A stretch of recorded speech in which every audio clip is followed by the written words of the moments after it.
ছোট ছোট 3টা ছেলে মেয়ে। তো আপনি বাঁচবেন না।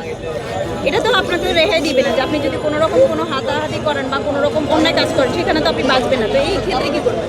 এছাড়া তো বাসে আর অন্য তো কাম যাই না, মেসে দোকানদারি করে ইয়ে যেতেছে আমি, এছাড়া আর কিছু করতে আসে না। আপনার মনে হয় কি যে আপনার কি করলে আপনার সমাধান হবে? আমার যে কোনো একটা অল্প দেরে যেরকম 5,000 টাকা বেচলে আমার 1,000 টাকা থাকে, 1,000 টাকা থাকে, 5,000 টাকা বেচলে 1,000 টাকা থাকে। ওই 1,000 টাকা তো হয় না বর্তমানে বাজার বুজার। ঘর ভাড়া পাইব 6 মাস, 6 মাসে ভাড়া পাইব, বাড়ি লাগে আজকে দমক দিছে করতে যাবে লেগা। এখন আপনি যে একটু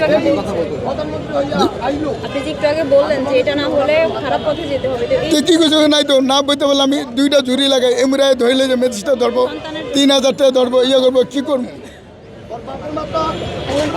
এই যে আপনি কষ্টের কথা বলছেন, এখান থেকে কয় টাকা আপনার ইনকাম হয়? আমার 1,000 টাকা হয়, 5,000 টাকা বেচলে 1,000 টাকা হয়। এটি কীভাবে সংসারটা চালান? আল্লাহ দুঃখে যেরকম 500-600 বাজার লাগে, 400 হিসেবে ঘর ভাড়া ধরি, 500 5,000 টাকা বেচা হয় না। ইট ভাঙ্গা বাজার 3,000, 2,500 এরকম বেচা কিনি। সামনে ঈদ, এই ঈদের আগ মুহূর্তে ঈদে দাদা আমি কিচ্ছু করতে পারি নাই, ছেলে মেয়ে একটু ঘুষ খাওয়াতে পারি নাই, একটু ঘুষ খাওয়াতে পারি নাই। হয়তো করতে পারেন না, সামনে আপনি পারবেন এরকমটা হবে। না, রুশ কামাই রুশ খাই।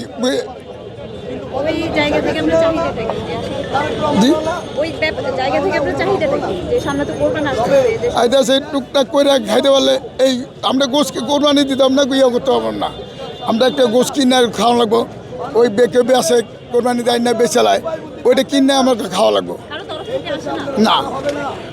কোনো তবে তাই না।